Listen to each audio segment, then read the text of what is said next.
phone. So, like I said, it's kind of choppy here in Indiana. So, what was your final straw?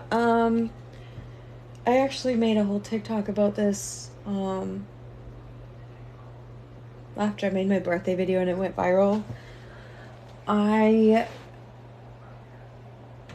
abuser was like started a new job and was working a lot, whereas before they weren't really working very much at all, and so they would come home late at night, and they had said that they wanted to take care of my son and like spend time with him and do his nighttime routine, but each night they were coming home later and later and later and like having weird random excuses, which by this point we were broken up but just living together, so like it doesn't matter that they were lining someone up, which they were lining up this girl who like literally just got married.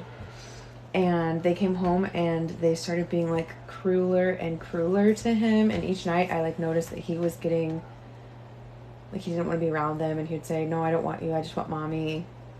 And then during the day, like we would get in the car to go do something and he'd say, just me and you, right? And I remember being like, this is really weird, like he normally feels okay being around them, but all of a sudden he doesn't want to be around them. And then one night they came home and were like, when he said he didn't want them, storming around the house, saying he was a brat, calling him names, calling me names, saying that he's turning into a brat because I'm parenting him and not letting them parent the way they want to. And so I packed up and left. There was someone there staying with us at the time and helped me get out, and I believe that that's the only reason that we did get out calmly, because when I left they like cornered me and were like, you're doing this, like while I was holding my son, they were like, you're doing this, you don't have to leave. And I'm like, what's my other option? Like, let you continue to abuse my son? And so I left, and then it was about another week before I like actually got away from them, because I booked a one-way ticket to see my family, which is where I am now. I'm visiting my family right now. So that was my final straw. When you see the effect on kids, it hits different. That's why I went into contact with my mother-in-law. Absolutely. And you think about, like, I remember, like, obviously in the time leading up to that, I was very aware that something was wrong, but I was in cognitive dissonance. I was in a trauma bond.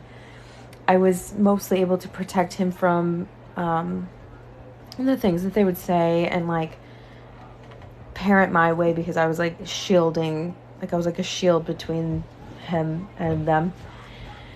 But I remember thinking, I was very afraid, because I was like, if it was up to them, he would either grow up to be like them, which is a narcissist, which I didn't understand at the time, or be really, really closed off like his dad, or be a shit show like me, because I really, truly believed that I had disorganized attachment, that I was a mess, I wasn't able to have a healthy relationship. Like, I truly believed all the things that they convinced me of at the time. Whereas now I'm like, hey, if my son turns out like me, that's okay. Hopefully he's like me and better and stronger and recognizes red flags in relationships and knows how to get out. But I'm very strong and I am very smart, and I am not any of the things that my abuser said that I was. But obviously abuse can happen to anyone. It can happen to no matter how educated you are. Like, people with I'm currently like in a group with other creators that we call ourselves the Narc Avengers, and there's people in there with PhDs, there's people in there with all kinds of education, all kinds of backgrounds. All of us got sucked into this. So again, it can happen to anyone. So if my son turns out like me, that's okay. Again, I hope that I will make sure that he will understand much more than I do, and has more self-worth and all that stuff.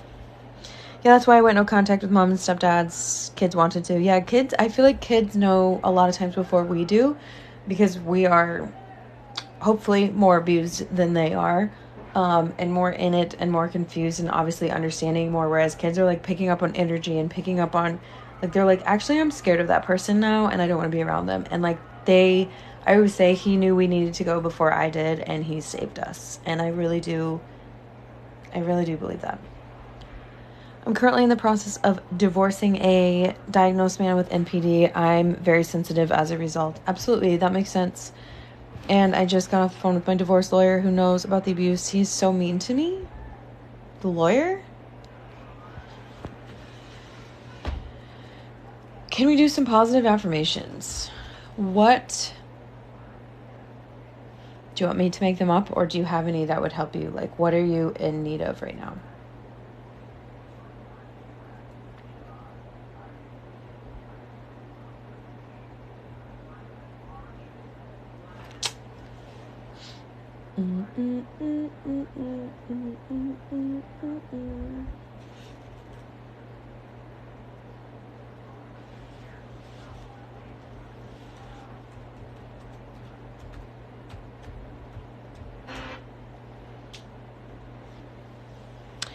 I appreciate that you're teaching where you're at. Your story matters no matter where you are in the journey. Thank you so much. I really appreciate that.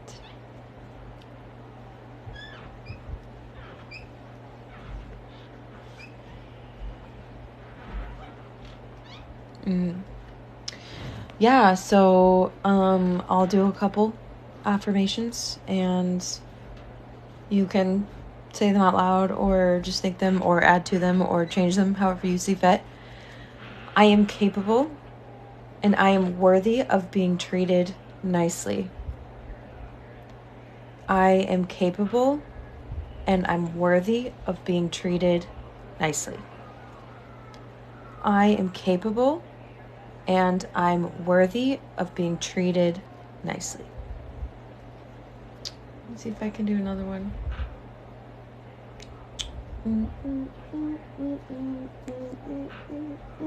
With this stupid TikTok audio in my head.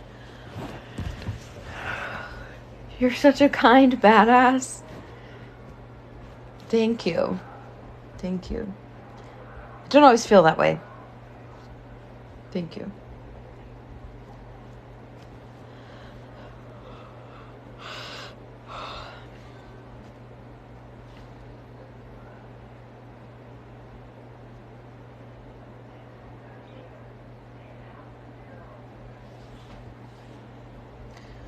What else are y'all thinking, feeling, doing? Thank you. You're welcome. Thanks for asking for that. I should do that more often.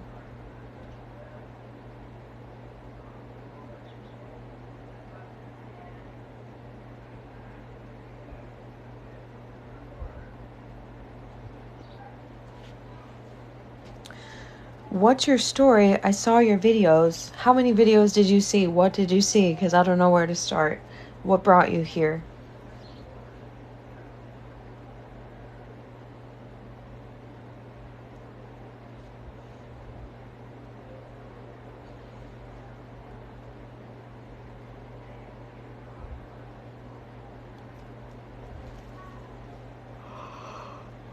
Oh my goodness.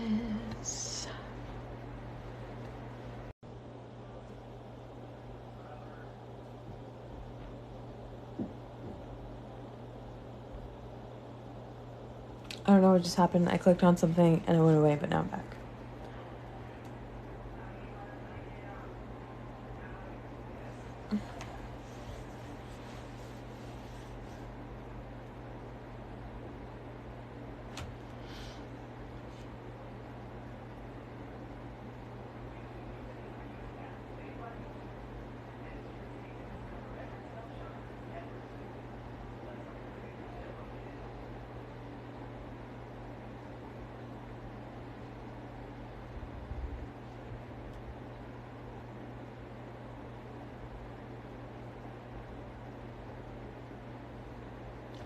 The first live I ever saw was close to a year ago. I was going through a breakup. Yeah, I remember like you've been around for a while. And I do remember that, and I can't believe that's been a year. And you're so kind and compassionate. Thank you so much. I'm so glad. A year ago, that means I was still in it. A year ago. I found a year ago. Yeah, you were in that relationship at the time. I found that I found a lot of joy or purpose in supporting people. Like I was going live a lot more. Obviously, I had less time with Adler because I wasn't I wasn't with him all the time. Like, he would go to his dad's house, whereas now it's like he's in the other room. So I went live a lot more, and I was working a lot, so I would go live a lot, and you all brought me so much comfort by just being here and talking to me and showing me that I was worthy, that you enjoyed knowing about my life, that you enjoyed talking to me and like what I had to say and things like that. And it really did, like, even while I was in the worst of it, it kept me going. And I truly believe that, like, it's part of what's, like, having this community is part of what helped me heal so much, is because, like, I was building a platform while I was in it without even knowing it, that, like, when it would come down to it and it was time for me to say, stop saying, well, our relationship was toxic and it didn't work out and neither of us is the bad guy and blah, blah, blah, and say, actually, you know what? This was abuse. It was horrific. I need to talk about this. I need to spread awareness of this. I'm not doing justice to all the people who have put their faith in me if I don't talk about this. But it really did bring light to my day, even when y'all were talking about difficult things, to be able to talk with people. It broke my heart to know that you were silently hurting at that time and I couldn't support the same. Yeah, I couldn't talk about it. And I actually found a boatload of TikToks that I made in 2021 mostly, where they were cries for help, but I never posted them because obviously if I had, people would know. And a lot of times when you're in relationships like this, you're desperate for people to know, but at the same time, you're desperately protecting your abuser because you're trauma bonded to them, because they've taught you to not say anything to anyone. Hey, Adler.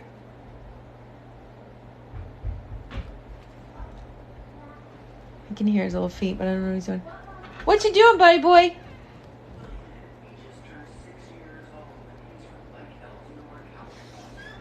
My mom's out there. He's not abandoned. Don't worry. How long are you out now? Would you talk about what you still struggle with? Absolutely. That's a great question. Pangirl Mental Health joined. I wish I could save your comment because I love it. I'm going to screenshot it so I can answer it later. Okay. What's today? Couple days I'll be 9 months no contact, which means 11 months broken up. Yeah. We broke up in late August of last year, and I'm definitely going to crank out some content about that because that will be 1 year since my birthday video was made by my abuser, trying to get me to show off how amazing they were, and like didn't find it on my phone until January and was like, holy crap, covert abuse is like crazy obvious in this video. I need to share this. Didn't realize it would take off like it did. But anyway, so I've been no contact since October. So there's my time frame. What I struggle with now, I think, is people. I struggle with people, like, you know, I'm still creating content and trying to spread awareness, and then seeing how horrible people are and how invalidating people are and how much people don't understand, even if it's like accidental. Like today someone said something to me like, you're not just a victim, you can stop making content about this. And I was like, actually, that is a sugary way to say shut the fuck up. And I will not stand for this. I will now publicly, without saying your name, because I'm not like that, I will publicly respond to this and say, hey everyone, please don't talk to survivors like this. If a survivor is speaking up, period, let them have their voice, because it takes so long to find it, to get it, to like fight for it. It's a horrible thing to say to someone. So I struggle the most with people in general. I hope that makes sense.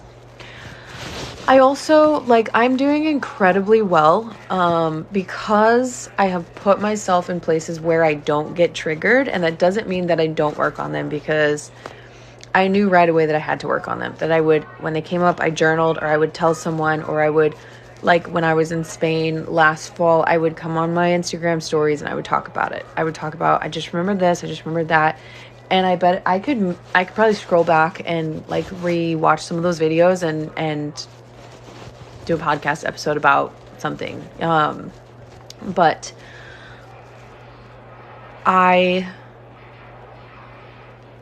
would struggle to be in close proximity with people more.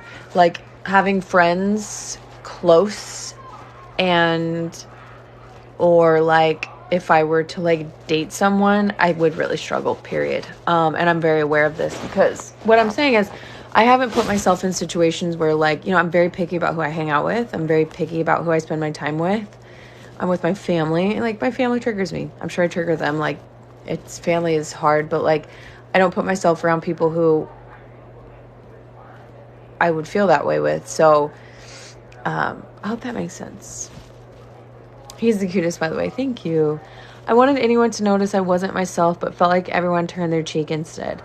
Yeah, I know what you mean. People kind of like write it off, or think it's normal, or just plain don't want to deal with it. Like there's a whole gem full of people who know for sure that my ex is abusive, and just was like, this is messy, I don't want to deal with this. Hopefully Lindsay leaves and shuts up so we can just keep having this coach who teaches us how to do pull-ups, and like might steal a girl from her husband every couple of months. It's fine. And people do that a lot. But I don't know if, are you still in here, Kelsey? Okay, I can't tell. Yes, Kelsey's still in here. Kelsey, I'm going to call you out. Kelsey is one of the people who like did know and talked to me about it and was like, are you okay? And sort of like made a plan for me and was like, hey, if things don't change in like say 60 days or 90 days, maybe let's start seeing about you trying to get out. And of course those 90 days came up and I wasn't ready to get out. And I just stopped talking to Kelsey, probably, I don't really remember, because I was like, I don't want to address this. I don't want to come back and be like, hey, this plan isn't working. I'm not ready. What should I do now? Another 90 days, renew my subscription. And so there were definitely, I think because of the position I'm in, that people were watching me online and like seeing my abuser in lives with me and seeing their behavior, and people who've been through it were like, something is off here. Like people saw it, but not everyone might have felt like they could say something. Like Kelsey was very brave to say something about it. But I do think that a lot of times people in real life won't, because there's like more at stake. They're afraid that like, you'll lose the friendship. Whereas like people online, like if they did say something, what are they going to lose? Maybe I don't follow them anymore, or like don't respond to their message. So I think for me, it was a little bit different, but absolutely, Brittany, I hear you. I'm 9 months out of the trauma bond with my mother-in-law after being enmeshed. We're in a similar place. Enmeshed. That's such a good, horrible word, horrible thing, but like such good awareness, and being able to come out of that and get out of that is so awesome. That's right. And if you have a platform, why not continue to help others? Yes, absolutely. Like we work, like creators, we work so hard to, some of us not as much, like we all have our level of like involvement and like putting in effort and things like that, but like I worked so hard to get where I was, and then I was like, oh man, if I'm not doing justice to the people, like I'm not. And of course, like now that I do have somewhat of a platform, I'm not like famous, I don't have like a huge account. Ow, my hip ran into the wood. But like, we can always be doing more as well. Like there's so many things that I'm like, oh, I should talk about that. But all you can do is do your best. And like, this is my topic right now. And it still feels really important to me. So again, I'm always really happy when people say that it helps. 13 years of abuse, seen his true colors in the last 5 months, cost me 60 pounds. Yep. Super common to completely lose yourself and stop taking care of yourself and just like rock bottom. Especially now that you're healthy. Yay. Okay, do you have a podcast? I love podcasts while I play my game. Yes, I do. It's called It's Not All Rainbows. It's on Apple Podcasts and Spotify, and I think there's some other like websites and stuff. I don't know what they're called, but I think it's like distributed there as well. And I just finally started recording myself so that it can go on YouTube as well for anyone who needs captions, because that was one of my biggest like issues with the podcast, was that it wasn't accessible. I am a sign language interpreter, so I really wanted it to be accessible for my deaf and hard of hearing friends. So if you want to put it on YouTube, I will say that, as you can see, if you watch me, I do have ADHD and I don't take any meds as of now. So it is kind of probably very distracting to watch me, especially if you don't have ADHD and you're like, why is this girl moving so much?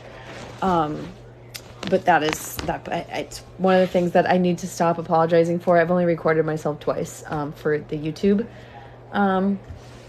podcast format thing. But I was like, and also I'm going to be moving a lot. I'm sorry. Yes, she does. I look up to you so much. Thank you so much. That's such a weird thing to hear. Just because I just don't see myself that way, but thank you so much. It means a lot to me. Yes, I am. Kelsey, I'm so glad you're here. Merp, yes. But also, like you've said in the past, it's so hard to tell a friend without ruining your friendship. Yes, I am working on, I'm not completely sure what format it will be, but I'm working on some kind of thing that's like how to help friends who are in abusive relationships, or it could be sister, cousin, mom, whatever. So I'm working on putting together something for that, whether it be like a downloadable PDF or a webinar or something. I don't know what it'll be, but I'm compiling information for that because, again, like Kelsey just said, it can absolutely ruin your friendship. Because let's say, for example, I was really stuck in it, still really protective of my abuser and didn't want to hear what Kelsey had to say, and or I was embarrassed, ashamed. Shame is a very big thing. Like, I felt ashamed, so I withdrew from Kelsey because I knew that Kelsey knew not everything, but definitely knew that something was terribly wrong. And when I still hadn't made any effort to leave 90 days later, I was deeply ashamed. So it's very hard. I make content, but this imposter syndrome is real. I invalidate my own knowledge and experience. Absolutely. Same. Imposter syndrome is horrible.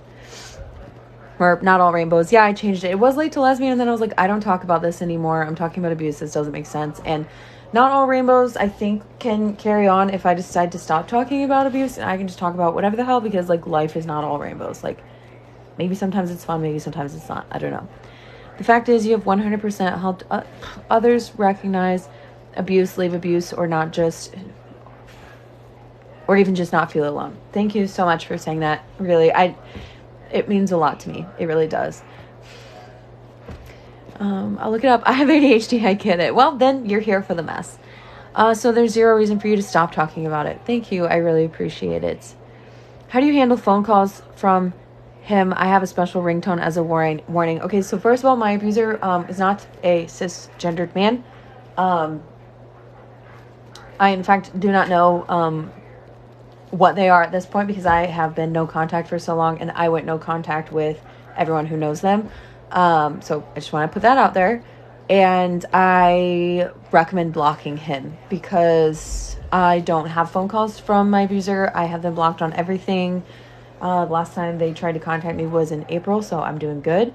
But I definitely don't recommend allowing an abusive ex to still have access to you because it can refuel the trauma bond that you're trying to break, trying to heal from. It can reset off like the rumination in your mind when you're like, if say you haven't heard from them for a couple of months, you're starting to do better, you're not being triggered by them, like you said, as a warning, that can set off your fight or flight. Your nervous system is going to go haywire, and now you have to calm back down. At the very least, you have to be like, okay, I'll tell you this. My abuser's brother called me. I was at work, and I borderline had a panic attack because I was like, why is he calling me? Realized he needed blocked as well. I don't know why he called me. I did not answer. He did not leave a message. He didn't text me. For a second, I thought that my abuser died and that he was calling me to tell me that they died, which of course would set me off because that would be very upsetting, even though I never want to see them again. But it's just like this, like, why is he calling? What does he have to say to me? Why would he, it's been months since I left, like 6-7 months since I left. So honestly, I do recommend blocking him and like his parents or siblings if they have your number. I feel like seeing people in lives really humanizes them. You're so awesome. I'm glad I caught you. Thank you so much. I do try to come live, and especially on TikTok, because if you don't follow me on Instagram, which if you have Instagram, please follow me over there if you like this, because or if you like to know that I'm a real human. I'm in my stories a lot. I share a lot in my stories. I shared more about my travels. I share about Adler. I share about my dog. I share ups and downs and things like that. So it is a lot more personal, if you like that. But yeah, that's why I try to go live. And I do go live on TikTok more because, again, y'all don't know. You see me, like, I'm doing a little bit more talking responses now because I feel like it is a good way for you to see who I am and what I sound like and how I communicate and things like that. But TikTok can be very impersonal when, like, sometimes I'll see a creator make a video and use their voice and I'm like, you're British, or like you're whatever, you're Italian. I don't know, because we're just constantly doing like TikTok audio and you can't tell. So yeah, I'm glad you're here, by the way. Was it hard going no contact to everyone they know on top of them? Mutual friends, flying monkeys? No, because at this point I had educated myself on all the tools that narcissists use and was kind of prepared for it, even though you can't be prepared for it. You cannot be prepared for like losing another friend, finding out another one of them is enabling or a flying monkey or whatever. But it wasn't hard because it was just like, well, I already had to literally like slice myself out of this person's life or slice them out of my life, which feels like, it almost feels like, I don't know if this is disrespectful or like grotesque, but like a conjoined twin, and you're doing like this super invasive surgery to extract yourself from this other person because I'm sorry, I know some conjoined twins can live, but a lot of times like one of them's not going to make it because they're so depending on each other for survival. And like now we're getting into codependency, but like that's how it feels. You're literally like surgically removing them from you because they're like God,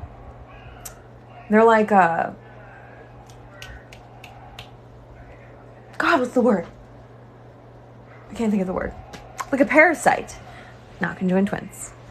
I hope that wasn't offensive. I don't know any conjoined twins, and I don't even know if that's the right word. So if anyone knows, please correct me, because I definitely didn't mean to be offensive. That's just the visual that came to mind of like slicing them away from me. But it was like, I did all that work. I'm doing all the work to like get them away from me and never let them back in. So lots of people have to go along with it. It's like, tearing down a historic building because it's full of mold, and maybe there's a couple really awesome things that you wish that you could save. Not that enablers are awesome, but like there's some things that are going to have to go down with it, and that's too bad. You know what I mean? Like, we can't save every bit of this because it's infested with mold. So goodbye. I don't know if my analogies are working tonight or not. The rumination finally ending solidified me staying no contact. I never want to go through that again. Once you start to heal, once you stop ruminating, you stop picking up your phone thinking they're going to contact you, because it is an addiction. You are addicted. You've been trained to be constantly on the lookout for them, constantly aware of their behavior, of their mood, of their whatever. Once you start to clearly see what happened and what you went through, you don't want to go back. I have seen people, Hearts with Jules, made a video today about how she got out, she moved across like the province, she's in Canada, and was no contact for 2 years and got hoovered back. And so that's why and now she's good again, but that's why it is so important to not give in to the hoovering if they find a way to get in touch with you, because it's not real. And like you said, just reminding yourself. When I started this live, I was actually reading through my journal, and I have multiple lists in here from when I first left. I could probably make some more that are called, some of them are called red flags that I missed. There's 2, like maybe 4 pages of that. And then the next one is called super toxic shit you did. Like, make a list like that, and then remember, or like even write down like ways that you felt while you were in it and ways that you feel now. Like, constantly panicked, never slept. Heart rate was through the roof, and I had a tracker, so I was aware of it. And I was like sharing it on Instagram, like, y'all, my resting heart rate is 140. Oh my God, it's 150. I'm literally sitting on the couch and have been for 30 minutes. Like, all of this stuff. And then how do you feel now? Like, this is why I think it's important to you don't have to talk about it every day. Like, if you don't have a platform and you're not raising awareness and you're not like posting almost every day about it, like, we don't have to talk about our abuse every single day. And like, you know, some people say that then we're obsessing, which I completely disagree with. We're healing and we're helping others heal. but like definitely have it somewhere so that if you ever forget, like you said, I never want to go through that pain again. Or talk to someone who saw you through it all and say, oh my God, I see you now. You're such a different person. I am so happy. And I remember you were run down. You had like black circles all around your eyes all the time because you were so tired. You lost 60 pounds. I don't want to see you that way. And then you're like, you're right. You helped me realize that. Oh no, ¿dónde está? I was being abused in my first relationship. Thank you so much. Thank you. It means a lot to me. It's hard and lonely at first, but once you start finding new safe humans, it's okay. Yes, so happy to see you coming back to yourself. Hope to catch you alive again soon. Love and light, Lindsay. Thanks. It was so nice to see you. Have a good night. I jumped off the deep end before healing or understanding narcissism. It was hard. That's a good way of describing it. Thank you. Accurate AF description. I don't know which one you're responding to because I talked a lot and there's more comments, but thank you so much. I did too. It's like been a few years and now I'm seeing who else is unsafe. Hello. So my mom left my dad a while ago, but my brother still lives with my dad, and my dad uses my brother as a way to still talk to my mom and brother. My mom left my dad. Brother still lives there. Brother's talking to mom. So brother is now a pawn. Brother is now either a flying monkey or at the very least like, yeah. So mom needs to talk to brother, depending how old you both are, maybe even stop talking to brother. If brother's choosing dad and choosing to be involved in the abuse and things like that, I don't know. Depends how old you are, because obviously that's not going to be easy for mom if he's like a minor. I love those list ideas. Yeah, I recommend that to people who are first leaving, because like I said, you're the brain fog. You're still in cognitive dissonance. You're not really sure. You question yourself. Like I remember being like, am I crazy? Did I make this up? Was it not as bad as I thought it was? But then I have a phone full of proof. I have arguments. I have text messages of threats and all those things. And so that's helpful too. I